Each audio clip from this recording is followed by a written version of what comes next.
Hello दोस्तों, good evening. बड़ी जीत की बड़ी तैयारी एसएससी एमटीएस की बात करें तो आज इसमें हम लोग डिस्कस करने वाले हैं 12 अक्टूबर शिफ्ट नंबर फर्स्ट के प्रश्नों को। सारे प्रश्नों के हल बहुत ही आसान भाषा में करने वाले हैं। दोस्तों, डेली क्लास शाम को 7 बजे होती है, तो अगर आप हमारे चैनल पर नए हैं तो चैनल को फटाफट सब्सक्राइब कर लीजिए, वीडियो को लाइक कर लीजिए और साथ ही साथ अपने दोस्तों को भी शेयर कर दीजिए, क्योंकि डेली क्लास शाम को 7 बजे होती है ताकि नोटिफिकेशन आपको मिलता रहे। जब आंखों में अरमान लिया मंजिल को अपना मान लिया, जब आंखों में अरमान लिया मंजिल को अपना मान लिया, अब मुश्किल क्या आसान क्या, जब ठान लिया तो ठान लिया। चलिए दोस्तों, हम लोग बढ़ते हैं प्रश्न नंबर 1 की तरफ। प्रश्न नंबर 1 आपके स्क्रीन पे है। बताना है कि यहाँ पे 6 छात्र, प्रश्न है 6 छात्रों ने पहले सेमेस्टर में अंक दिए। अंक दर्शाए गए हैं जहां रमन ने रितेश के से निकटतम अधिक अंक प्राप्त किए, लेकिन वह हर्षिता के नीचे दूसरे स्थान पर है। ठीक है। सबसे पहले देखो यहाँ पे क्या हुआ भैया, यहाँ पे ये वाला लाइन पढ़ो। कहा गया जहां रमन ने रितेश से अधिकतम निकटतम अधिकतम अंक प्राप्त किए। रमन ने अधिकतम अंक प्राप्त किए, रमन किससे? रितेश से। ठीक है, रितेश से अधिकतम, तो यहाँ पे कौन हो जाएगा? रितेश, रितेश से। ठीक है, ये पॉइंट क्लियर हुआ। फिर कहा गया लेकिन वह हर्षिता के नीचे दूसरे स्थान पर है, तो इसका मतलब यहां पर छोड़ो, यहां पर कौन बैठेगी? हर्षिता। हर्षिता से दूसरे स्थान पर कौन है? रमन है। हर्षिता से पहला स्थान और दूसरे दूसरे स्थान पर कौन हो गया? रमन हो गया। ठीक है, आगे बोला गया यदि अंकुर दूसरा सबसे कम प्राप्त अंक प्राप्त करने वाला छात्र है, तो भैया कितने लोग हो गए? 1 2 3 4। ठीक है, ये पांचवा हो गया और ये छठवां हो गया। यहाँ पे दूसरा सबसे कम अंक प्राप्त करने वाला कौन है? तो दूसरा सबसे कम अंक प्राप्त करने वाला कौन है भैया? अंकुर है। अंकुर यहां पर हो गया। बात आई समझ में? फिर हमसे क्या पूछा गया, तो राघव का स्थान क्या हो सकता है? तो भैया राघव यहां भी बैठ सकता है, राघव, और राघव यहां भी बैठ सकता है, पॉसिबिलिटी है। राघव दोनों जगह में से बैठ सकता है। ठीक है, राघव दोनों जगह में से बैठ सकता है। कहा गया ऑप्शन चेक करते हैं, तो ऑप्शन कहा गया रमन और रितेश के बीच में। क्या रमन रितेश के बीच में कोई व्यक्ति बैठेगा? तो जगह ये नहीं खाली है, कहां बैठेगा? ये गलत हो जाएगा। रितेश के ठीक नीचे, तो रितेश के ठीक नीचे अंकुर है, ये भी गलत हो जाएगा। हर्षिता के ठीक ऊपर, तो हर्षिता के ठीक ऊपर कोई नहीं बैठेगा, ये भी गलत हो जाएगा। रमन के ठीक ऊपर, तो रमन के ठीक ऊपर एक स्पेस खाली है, इसका मतलब ऑप्शन नंबर 4 इसका परफेक्ट आंसर हो जाएगा। राघव रमन के ऊपर बैठ सकता है। ठीक है, चलिए आगे बढ़ते हैं। अगला प्रश्न है मैथमेटिकल ऑपरेशन का है, दिए गए समीकरण को संतुलित करने के लिए क्रमागत रूप से ए बी सी डी और ई को प्रतिस्थापित करने वाले गणितीय चिन्हों का सही क्रम ज्ञात कीजिए। तो सबसे पहले देखो यहाँ पे 38 है, तो 38 लिख दो। ए के स्थान पे हमें क्या रखना है? सिंबल 1 को रखो, सबसे पहले पुट करो, यहाँ प्लस हो जाएगा, यहाँ 17 हो जाएगा, ब्रेकेट को बंद कर दो। बी का मतलब डिवाइड है, तो यहाँ डिवाइड हो जाएगा, 9 हो जाएगा। और सी का मतलब कितना है भैया? मल्टीप्लाई है, 117 हो जाएगा। डी का मतलब कितना हो जाएगा? डी का मतलब हो जाएगा प्लस, और ई का मतलब हो जाएगा माइनस। बराबर में कितना चाहिए? 104 चाहिए। सॉल्व करते हैं इसको, इसको जोड़ते हैं तो कितना हो जाएगा? 38, 38 2 40, 38 2 40, 40 10 50, 5 55 हो जाएगा, 55। और भागे में कितना है? 9 है, तो 1/9 लिख सकते हैं। गुने में 117 है, प्लस में कितना है? 13 है, माइनस में कितना है? 94। इसको काटेंगे तो 9 से कितना बार? 13 9 117, 13 हो गया। अब 13 को इससे गुना करना है, और ठीक है, और फिर प्लस में कितना करना है? 13 करना है, और घटाने पर 94, घटाने पर 104 पॉसिबल ही नहीं है, पॉसिबल नहीं है। तो इतना बड़े नंबर से इतना छोटा नंबर घटाने पर ऑप्शन नंबर 1 तो पॉसिबल हो नहीं सकता है। ऑप्शन नंबर 2 को चेक करते हैं। ऑप्शन नंबर 2 को चेक करो। ऑप्शन नंबर 2 में क्या बोला गया? मल्टीप्लाई। ए के स्थान पे यहाँ मल्टीप्लाई रख दो, बी के स्थान पे क्या रख दो भैया? बी के स्थान पे रख दो माइनस, सी के स्थान पे रख दो डिवाइड, और डी के स्थान पे क्या रखना है? डी के स्थान पे रखना है प्लस, और ई के स्थान पे माइनस रखना है। इसको भी चेक करते हैं। इन दोनों को गुना करना है, और गुना करने से 9 माइनस, इसको देखो अगर भाग करेंगे तो यहाँ पे आ जाएगा फ्रैक्शन, कितना आ जाएगा? 1/13 आ जाएगा। और 13 से ना तो 17 कटेगा, ये माइनस में है, इधर तो कटना है नहीं, और इधर देखो इधर भी प्लस लगा है, तो इधर भी नहीं कटना, तो 1/13 आ जाएगा और फ्रैक्शन में आएगा, और हमें एग्जैक्ट वैल्यू चाहिए। इसका मतलब ऑप्शन नंबर 2 भी परफेक्ट नहीं हो सकता। ऑप्शन नंबर क्या करो? 3 को चेक करो। ऑप्शन नंबर 3 को चेक करो। ऑप्शन नंबर 3 को चेक करते हैं भैया। यहाँ पे सबसे पहले माइनस लगाओ, फिर मल्टीप्लाई लगाओ, उसके बाद फिर प्लस लगाओ, और फिर क्या करना है, डिवाइड लगाओ, और डिवाइड के बाद क्या होगा, माइनस लगा दो। ठीक है, 104 चाहिए। अब क्या करो, सबसे पहले इसको सॉल्व कर लो। अगर 38 से घटाएंगे 17 तो भैया कितना बचेगा, यहाँ पे बचेगा 1 और यहाँ पे बचेगा 2, 21, और गुने में कितना 9, और प्लस में कितना है 100। अब इसको 13 से काटेंगे, 13 नौया कितना हो जाएगा 17, तो प्लस में कितना 9 लिख सकते हैं डायरेक्ट, और फिर माइनस में कितना है 94 है, माइनस में कितना है 94 है। ठीक है, माइनस में 94। अब इसको सॉल्व कर लेते हैं। 9 एक कम कितना हो जाएगा, 9 हो जाएगा, और 9 दूना 18, 189 से 189, और प्लस में कितना है 9, और माइनस में कितना है 94 है, 94 है। ठीक है, अब क्या करना है, इसको जोड़ना है। 9 9 18 के कितना हो गया, 9 9 18 के 8 हो गया, हासिल कितना हुआ 1 हुआ, 18 कितना हुआ 19 हुआ, और माइनस में 94 घटा दो। 94 घटाएंगे तो 8 से 4 घटाएंगे कितना बचेगा, 4 बचेगा, और यहाँ पे कितना हो जाएगा 18 से 19 से 9 घटा देंगे, 19 से 9 घटा देंगे 10 बचेगा 104। यही तो चाहिए था। इसका मतलब ऑप्शन नंबर 3 इसका परफेक्ट आंसर हो जाएगा। क्या हो जाएगा, ऑप्शन नंबर 3 इसका परफेक्ट आंसर हो जाएगा। आगे बढ़ते हैं। अगला प्रश्न, कौन सी संख्या निम्न संख्या श्रृंखला में प्रश्न चिन्ह को प्रतिस्थापित करेगी। कौन सी संख्या निम्न संख्या श्रृंखला में प्रश्न चिन्ह को प्रतिस्थापित करेगी। ध्यान से देखो, थोड़ा सा अच्छा प्रश्न है, ध्यान से देखो। यहाँ पे माइनस में कितना कर दो, 10 कर दो, और माइनस में जैसे 10 करेंगे ना, माइनस में 10 करेंगे कितना हो जाएगा 246 हो जाएगा। 200 कितना हो जाएगा 246 हो जाएगा, और 246 का आधा कितना होता है, तो 123 होता है, 123 होता है, 123 लिखा गया। अब प्लस में कितना जोड़ दो, यहाँ पे प्लस में देखो, प्लस में 9 जोड़ दो, प्लस में 9 जोड़ देंगे कितना हो जाएगा भैया 23 7 30, 30 2 कितना हो गया 32 हो गया, कितना हो गया 132। 132 डिवाइड बाई 2 करोगे तो कितना हो जाएगा 166 हो जाएगा, 166 हो जाएगा। इसका मतलब 66 हो जाएगा, डिवाइड बाई 2 हो गया। अब क्या करना है, -10 प्लस 9, तो माइनस में कितना करोगे, अब 8 करोगे, तो -8 करोगे यहाँ से, तो 6 घटा दोगे तो कितना बच जाएगा भैया, 6 घटा दोगे तो 60 बच जाएगा, और 2 घटा दोगे तो 58 बच जाएगा। 58 को 2 से भाग करो, 58 को 2 से भाग करेंगे तो कितना हो जाएगा, यहाँ पे 29 हो जाएगा, कितना 29।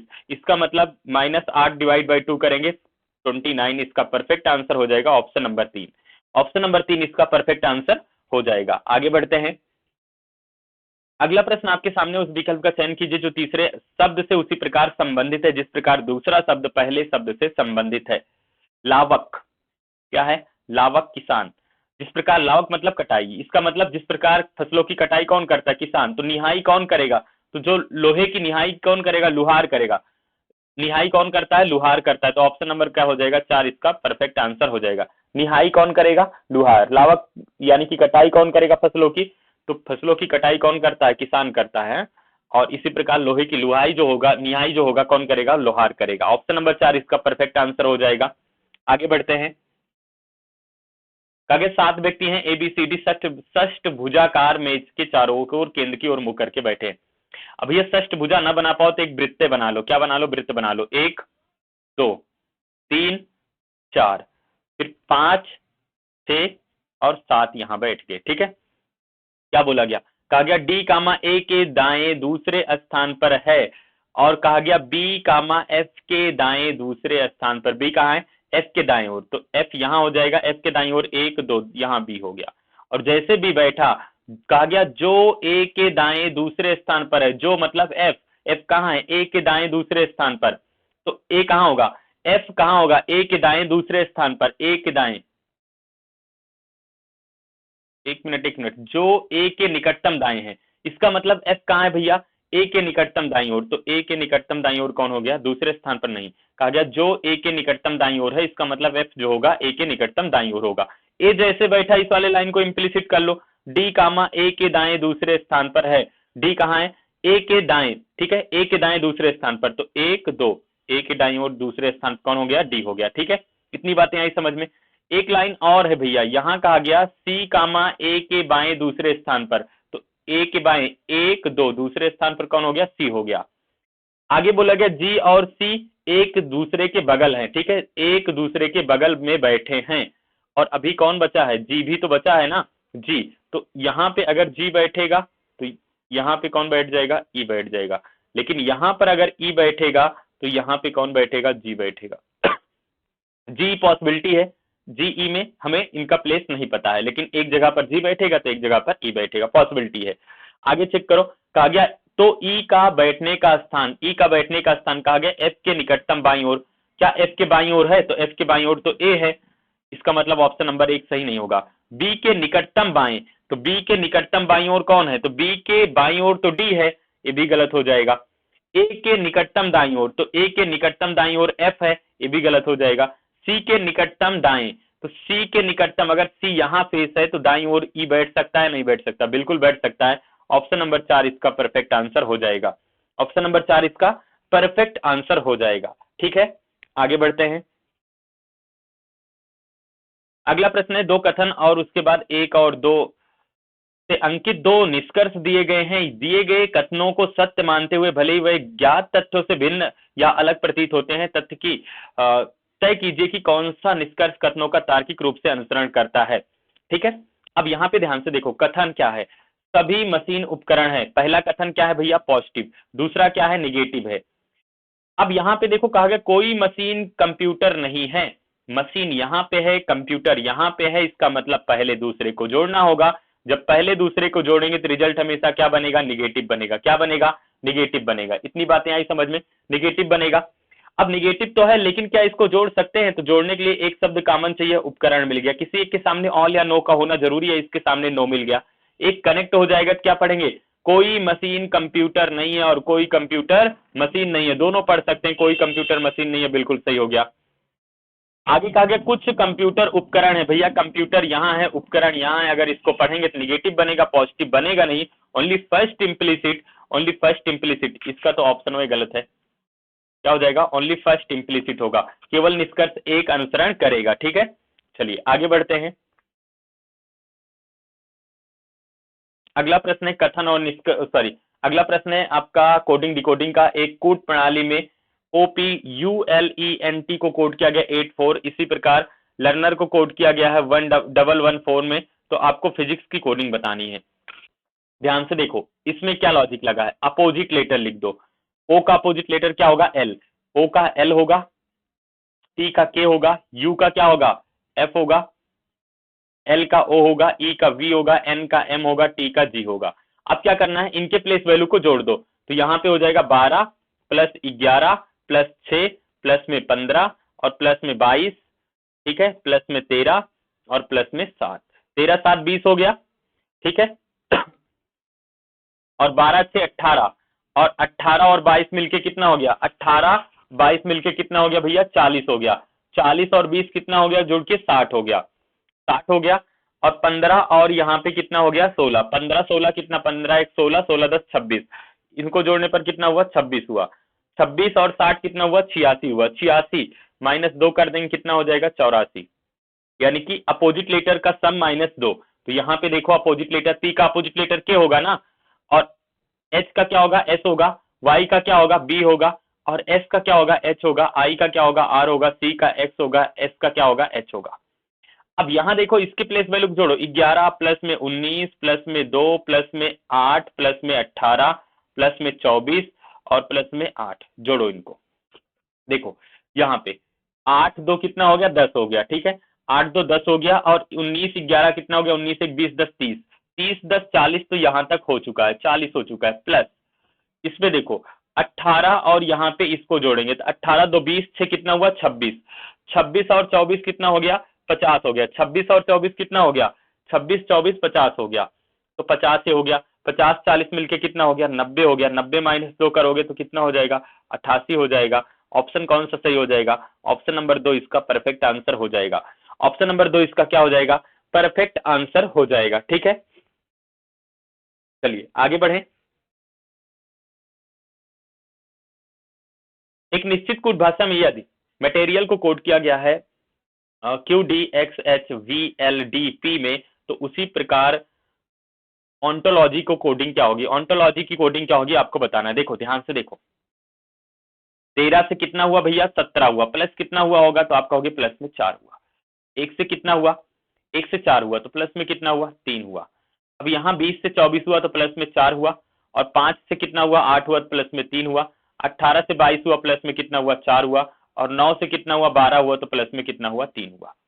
ठीक है, अब फिर 1 से 4 हुआ तो प्लस में पुनः 3 हुआ, जबकि प्लस 4 होना था ना, प्लस 3 हुआ, और 12 से 16 हुआ। अब ध्यान से देखो, जो कॉन्सोनेंट है ना, कॉन्सोनेंट है यानी कि व्यंजन, व्यंजन में प्लस कितना हुआ है, प्लस 4 हुआ है, और जो वावेल है, वावेल स्वर है, उसमें प्लस कितना हुआ है 3 हुआ है।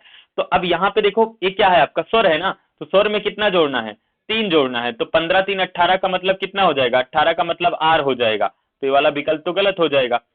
अब ये क्या है आपका व्यंजन है, तो प्लस 4, 14 4 18 का मतलब कितना हो जाएगा, आर हो जाएगा, तो डबल आर इसमें है, इसमें तो नहीं है डबल आर, 2 विकल्प बचे हैं।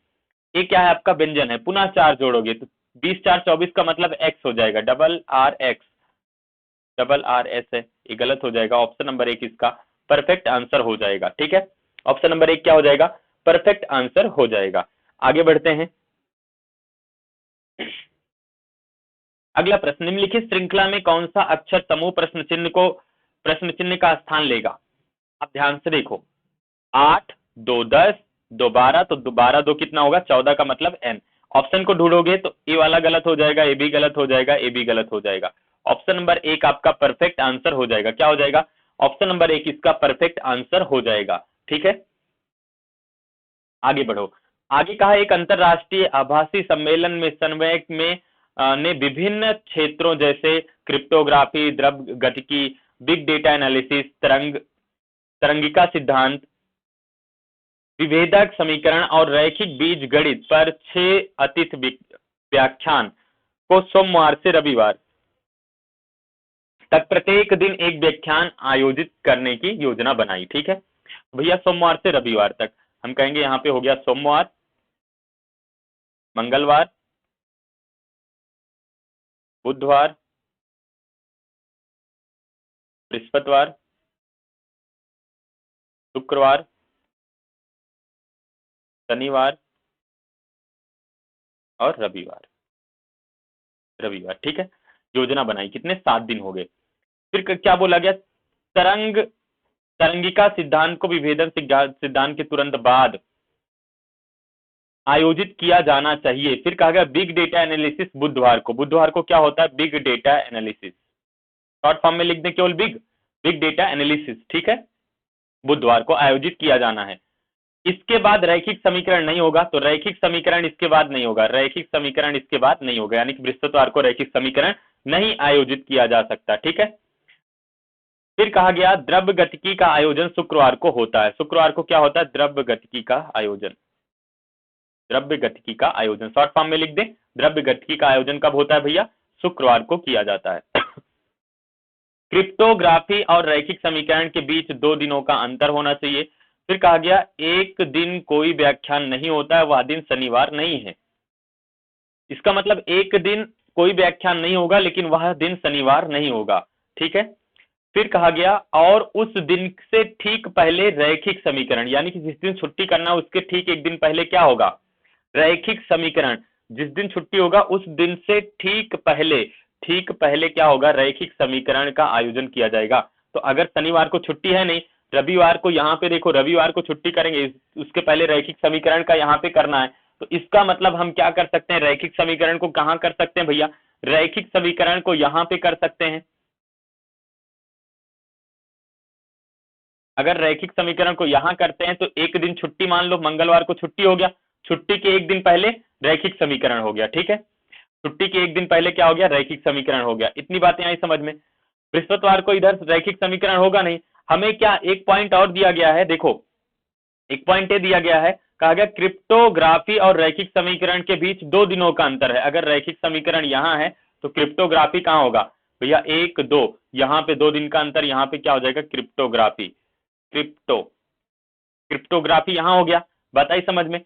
अब आगे एक पॉइंट कहा गया, तरंग गतिका का सिद्धांत को विभेदन समीकरण के तुरंत बाद, विभेदन समीकरण यहां हो जाएगा, विभेदन समीकरण के तुरंत बाद क्या हो जाएगा आपका, तरंगिका सिद्धांत,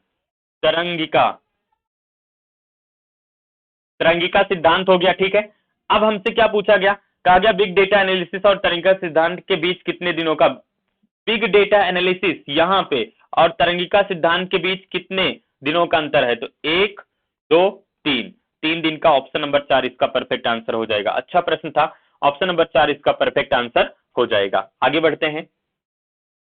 अगला प्रश्न है, दो कथन और उसके बाद उसके बाद 3 निष्कर्ष दिए गए, 1 2 3 अंकित है। निष्कर्ष में दिए गए कथनों के अनुसार सत्य मानते हुए भले ही वे ज्ञात तथ्यों से भिन्न प्रतीत होते हैं, तय कीजिए कौन सा निष्कर्ष कथनों का तार्किक रूप से अनुसरण करता है। पहला कथन पॉजिटिव है, दूसरा भी क्या है, पॉजिटिव है। कहा गया सभी, यहाँ कुछ सरीसृप पक्षी हैं। क्या बोला गया, कुछ सरीसृप पक्षी हैं। सरीसृप यहाँ है, पक्षी यहाँ है, गौरैया से गौरैया कनेक्ट होगा, कुछ सरीसृप पक्षी हैं, बिल्कुल सही हो जाएगा। फिर कहा गया सभी सरीसृप पक्षी हैं, सभी सरीसृप गौरैया हैं। भैया कुछ है तो कुछ को सभी नहीं पढ़ सकते, गलत हो जाएगा। सभी पक्षी सरीसृप हैं, तो ये जब गौरैया से गौरैया कनेक्ट होगा तो सभी पक्षी सरीसृप होंगे, बिल्कुल सही हो जाएगा। Only first and third implicit, option number 3 इसका परफेक्ट आंसर हो जाएगा। ठीक है, आगे बढ़ते हैं। अगला प्रश्न आपके सामने है, यदि एक कूट प्रणाली में सिल्वर को कोट किया गया है,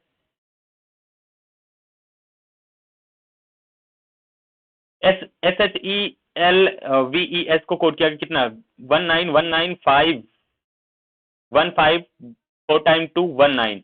अब ध्यान से देखो, इसको इसका प्लेस वैल्यू 19 होगा और इसका H का अपोजिट लेटर लिखा गया है, तो H का अपोजिट लेटर S होगा। E को ऐसे सेम लिखा गया, E का कितना होगा 5 होगा, और L का अपोजिट लेटर कितना होगा O होगा, O का मतलब 15 होगा। E का अपोजिट, E का कितना प्लेस वैल्यू 22 होगा, और उसके बाद E का अपोजिट लेटर कितना होगा 22 होगा, B होगा ना 22, और फिर 19 लिखा गया, यानी कि पहले लेटर की प्लेस वैल्यू दूसरे लेटर का अपोजिट लेटर। तो भैया यहाँ पे देखो, पहले लेटर का यहाँ प्लेस वैल्यू 19, दूसरे का अपोजिट लेटर 22। 19 22 किसमें है, 19 22 इसमें है, इसमें भी है, इसमें नहीं है, इसमें भी नहीं। आगे देखो, फिर 9 होना चाहिए और Z का अपोजिट लेटर A होगा, A का मतलब 1, 91। 91 इसमें है, 91 इसमें तो नहीं है। ऑप्शन नंबर 1 इसका परफेक्ट आंसर हो जाएगा। क्या हो जाएगा, ऑप्शन नंबर 1 इसका परफेक्ट आंसर हो जाएगा। आगे बढ़ते हैं। अगला प्रश्न भैया दिया गया, कौन सा विकल्प रिक्त स्थान को भरने के लिए सबसे उपयुक्त है। अखबार प्रेस, जिस प्रकार अखबार कहाँ छपता है, प्रेस में छपता है, उसी प्रकार कपड़ा कहाँ छपेगा, मिल में। कपड़ा कहाँ छपेगा, मिल में छपेगा। ऑप्शन नंबर क्या हो जाएगा 2 इसका परफेक्ट आंसर हो जाएगा। कपड़ा कहाँ छपेगा, अखबार प्रेस में, और कपड़ा कहाँ बनेगा, मिल में। ठीक है, ऑप्शन नंबर क्या हो जाएगा 2 इसका परफेक्ट आंसर हो जाएगा। आगे बढ़ते हैं। अगला प्रश्न कहा गया, उस विकल्प आकृति का चयन कीजिए जो प्रश्न आकृति में निहित है, घुमाने उमाने की अनुमति नहीं है। तो ऑप्शन नंबर देखोगे ध्यान से भैया, तो ऑप्शन नंबर 1 गलत हो जाएगा, 2 भी गलत हो जाएगा, 3 भी, 4 वाला सही हो जाएगा। 4 वाला कैसे सही हो जाएगा, 4 वाला कैसे सही हो जाएगा, जो जेड वाला शेप है, जेड वाला शेप, जेड वाला शेप देखो 4 में, ऑप्शन नंबर 4 में अंतर्निहित होगा जेड वाला शेप।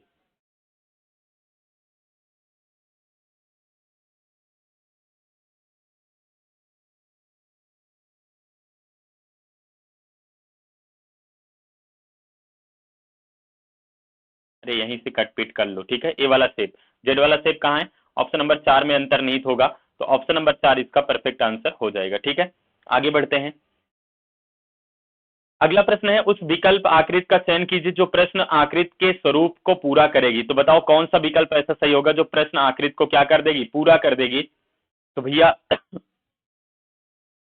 हमें यहां तक तो एक ए लाइन, ए वाला बॉक्स, तीनों तीनों देखो 3 3 का है तो कंप्लीट हो गया। इसका मतलब हमें जो भी अब पार्ट चाहिए वो क्या चाहिए, पहले 3 ए वाला चाहिए, इधर चाहिए, और इसमें एक पार्ट ऐसे चाहिए, एक पार्ट तो नीचे चाहिए, और 2 पार्ट क्या चाहिए, स्टेट में चाहिए। तो यहाँ पे ये 3 पार्ट चाहिए, ये 3 पार्ट है, एक स्टेट है, लेकिन सर्किल भी होना चाहिए। पहले तो कितनी लाइन होनी चाहिए, पहले तो यहाँ पे 1 2 लाइन होनी चाहिए। ये वाला गलत हो जाएगा, ये भी गलत हो जाएगा। ऑप्शन नंबर क्या हो जाएगा, ऑप्शन नंबर 4 इसका परफेक्ट आंसर हो जाएगा। ये त्रिभुज वाला शेप देख रहे हो ना, ये वाला, तो ऑप्शन नंबर क्या हो जाएगा, ऑप्शन नंबर भैया आपका सही हो जाएगा 4 नंबर। ठीक है, आगे बढ़ते हैं। अगला प्रश्न कहा गया, दिया गया कौन सा विकल्प रिक्त स्थान को पूरा करने के लिए सबसे प्रयुक्त है, सबसे प्रयुक्त है। अब यहाँ क्या करोगे, 16 का स्क्वायर कितना होता है, 16 का स्क्वायर 256 होता है। कितना होता है 256, और 256 का आधा कितना होता है, 256 का आधा होता है 128 होता है, 128। इसी प्रकार 4 का स्क्वायर कितना होगा, तो 4 का स्क्वायर 16 होगा, 16 का आधा कितना होगा, तो 8 होगा। तो 8 का मतलब ऑप्शन नंबर कौन सा हो जाएगा, 2 इसका परफेक्ट आंसर हो जाएगा। क्या हो जाएगा, 2 इसका परफेक्ट आंसर हो जाएगा। आगे बढ़ें। चलिए, एक कागज को नीचे दर्शाए गए अनुसार मोड़ा जाता है और काटा जाता है, खोलने पर यह किस प्रकार दिखाई देगा। ठीक है, देखो सबसे पहले कागज को इस साइड फोल्ड किया गया, फिर इधर फोल्ड किया गया। अब ओपन करेंगे, सबसे पहले इधर ओपन करेंगे, ऊपर ओपन करेंगे। जब ऊपर साइड में ओपन करेंगे तो ऐसे शेप बन जाएगा, ये वाला त्रिभुज वाला शेप। अब फिर जब इस साइड ओपन करेंगे, इस साइड ओपन करेंगे, तो यही जस्ट फिगर हुआ ना, जो यहाँ पे बना है वही यहाँ पे भी कट होगा, यहाँ पे भी कट होगा, और एक ऐसे और भी बन जाएगा, एक ऐसे और बन जाएगा। तो ये जो कट पिट है ये तो नहीं होगा, ये त्रिभुज वाला शेप भी नहीं होगा, यहाँ पे कट पिट नहीं चलेगा। ये भी ऑप्शन नंबर 3 इसका परफेक्ट आंसर हो जाएगा। क्या हो जाएगा? ऑप्शन नंबर 3 इसका परफेक्ट आंसर हो जाएगा। आगे बढ़ते हैं। अगला प्रश्न, उस वेन आरेख का चयन कीजिए जो नीचे दिए गए वर्गों के बीच संबंध को सबसे बेहतर तरीके से दर्शाता है। विद्यार्थी महिलाएं, क्या जितने विद्यार्थी होंगे सभी महिलाएं होंगे? नहीं भैया, सभी महिलाएं नहीं होंगे। क्या जितनी महिलाएं सभी विद्यार्थी होंगी? ये भी सही नहीं है, लेकिन कुछ विद्यार्थी महिलाएं होंगी और कुछ महिलाएं विद्यार्थी होंगी। अध्यापक और महिलाओं के बीच में रिलेशन बनाओ, तो क्या जितनी महिलाएं सभी टीचर ही होंगी, अध्यापक ही होंगी? नहीं होंगी, कुछ डॉक्टर होंगी, इंजीनियर होंगी, आईएएस पीसीएस बनेगी, देश उसको संभालेंगे, है ना। अब देखो, क्या जितने अध्यापक है सभी महिलाएं होंगे? नहीं, कुछ महिला होंगे, कुछ पुरुष होंगे, तो सम को रिप्रेजेंट करेगा। विद्यार्थी अध्यापक, ना कोई अध्यापक विद्यार्थी होगा, ना कोई विद्यार्थी अध्यापक होगा, ऐसा मानना है आपको। ऐसा नहीं कि हम पढ़ भी रहे हैं, पढ़ा रहे हैं, हम टीचर हैं और विद्यार्थी दोनों हैं, तो ऐसा नहीं होगा। अध्यापक अलग होगा, टीचर और आपका स्टूडेंट अलग होगा, दोनों में नो का संबंध होगा। तो 2 सम 1 9, 2 सम 1 9 ऑप्शन किसको रिप्रेजेंट करेगा? 2 को, तो ऑप्शन नंबर 2 इसका परफेक्ट आंसर हो जाएगा। ठीक है, चलिए अगला प्रश्न भैया, एक निश्चित कूट भाषा में EXTRNCSIC को कोड किया गया है। अब देखो यहाँ पे सारे के सारे लेटर तो वही हैं, पोजीशन बेस्ड है, पोजीशन बेस्ड है। नंबर लिखो 1 2 3 4 5 6 7 8। टी कितने स्थान पर है? 8, तो 8 लिख दो। और 9 यहाँ पे देखो 7 स्थान पे आई है। और एक्स कितने स्थान पर है? एक्स है 2 नंबर पे। ई कितने स्थान पर है? तो ई है 1 नंबर पे। एस कितने स्थान पर है? तो एस है 6 नंबर पे। और यहाँ पे एन कितने स्थान पर है? तो 5 पे है। आर कितने स्थान पर है? तो 4 पे है। और टी कितने स्थान पर है? 3 है। ठीक है, यहाँ भी नंबर लिखो 1 2 3 4 5 6 7 8। सबसे पहले क्या लिखेंगे हम? यहाँ पे 87 लिखेंगे, तो इसका मतलब सी और एन हो जाएगा। सी एन यहाँ तो नहीं है, सी एन यहाँ भी नहीं है, सी एन होगा या जी है? इसको तो फिर जी बनाना पड़ेगा ना, जी नहीं होगा भैया। अच्छा ये जी ही है ना, जी ही है। ओहो, तो मैंने गलत काट दिया किसको? जी है ना। चलो देखो, ओ सब गड़बड़ हो गया। 1 2 3 4 5 6 7 8। सी को कितना है? 8 है। और ये कितना है? 7 है। और एक्स कितना है? एक्स है 2। अब आप लोग तो समझ गए होगे, इसको कर लोगे ना, ई का मतलब 1। अब चेक कर लेते हैं, 1 2 3 4 5 6 7 8। सबसे पहले 8 और 7 लिखना है, तो इसका मतलब जी और एन लिखना है। जी एन लिखना है तो ये वाला तो गलत हो जाएगा, ए भी गलत हो जाएगा, 2 विकल्प बच गया। जी एन, उसके बाद क्या है? 21 लिखना है। 21 का मतलब क्या होगा? ई एल, तो यहाँ पे ई और एल हो जाएगा, तो ई एल। जी एन के बाद क्या होगा? ई एल, इसमें तो है नहीं, जी एन के बाद ई एल। ऑप्शन नंबर 4 इसका परफेक्ट आंसर हो जाएगा। क्या हो जाएगा? ऑप्शन नंबर 4 इसका परफेक्ट आंसर हो जाएगा। आगे बढ़ते हैं। अगला प्रश्न दोस्तों मिरर का प्रश्न है। इसका प्रश्न है, मिरर का प्रश्न है। कहा गया आकृति के दाईं ओर दर्पण रखने पर दी गई आकृति का सही दर्पण प्रतिबिंब बताइए। अब ध्यान से देखो, मिरर का कॉन्सेप्ट, जो मिरर के पास हो मिरर के पास, जो मिरर से दूर हो मिरर से दूर। ये वाली लाइन ना मिरर के पास में है, तो ये वाली लाइन भी मिरर के पास में है। ठीक है, ये वाली तो टॉप बॉटम चेंज नहीं होगा, ये वाली मिरर के पास में टॉप बॉटम चेंज नहीं होगा, गलत हो गया। 2 विकल्प गलत हो गया, 2 बचा है। अब ये वाली देखो लाइन जो है, ये वाली मिरर से, ये देखो ये डिस्टेंस मिरर से दूर है, लेकिन ये मिरर के पास में होगा, तो ये मिरर के पास में होना था, डिस्टेंस यहाँ पे नहीं होना था, मिरर के पास में होना था, तो ये वाला गलत हो जाएगा। ऑप्शन नंबर 3 इसका परफेक्ट आंसर हो जाएगा। क्या हो जाएगा? ऑप्शन नंबर 3 इसका परफेक्ट आंसर हो जाएगा। ठीक है, चलिए अगला प्रश्न है, उस विकल्प का चयन कीजिए जो तीसरे अक्षर समूह से उसी प्रकार संबंधित है जिस प्रकार दूसरा अक्षर समूह पहले अक्षर समूह से संबंधित है। देखो भैया यहाँ पे रिवर्स ऑर्डर में लिखा गया है। यहाँ पे 3 से 6 हुआ, +3 हुआ, 9 से 3 12 हुआ, 20 3 23 हुआ, 5 3 8 हुआ, 14 3 कितना हुआ 17 हुआ, 15 3 कितना हुआ 18 हुआ, 8 3 11 हुआ और 16 3 19 हुआ। तो यहाँ पे देखो 7 3 कितना हुआ 10, 10 का मतलब जे होगा, तो ये वाला ऑप्शन तो गलत हो गया। फिर 15 3 18 का मतलब कितना हो जाएगा आर हो जाएगा, तो जे आर दोनों ऑप्शन में है। फिर 4 3 कितना हो जाएगा 7 का मतलब जी, तो यहाँ वी हो गया, ये गलत हो गया। ऑप्शन नंबर 4 इसका परफेक्ट आंसर हो जाएगा। क्या हो जाएगा? ऑप्शन नंबर 4 इसका परफेक्ट आंसर हो जाएगा। ठीक है, आगे बढ़ते हैं। अगला प्रश्न है, दिए गए समीकरण को संतुलित करने के लिए किन दो अंकों को परस्पर बदला जाना चाहिए? तो पहले कर दो भैया 8 के स्थान पे कितना कर दो 3 कर दो, और 3 के स्थान पे क्या कर दो 8 कर दो। तो पहले में बदलते हैं, 1 हो गया, 8 के स्थान पे 3 कर दो, डिवाइड बाई 17। ठीक है, और फिर यहाँ पे प्लस में कितना है 104 है,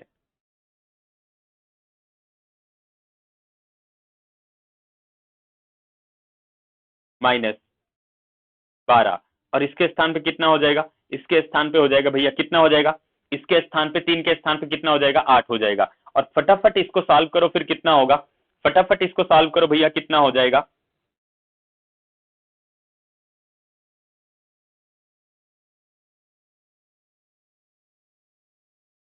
इसको सॉल्व करो, सबसे पहले कितना होगा 17 8 कितना होगा 136, तो यहाँ 8 हो गया प्लस।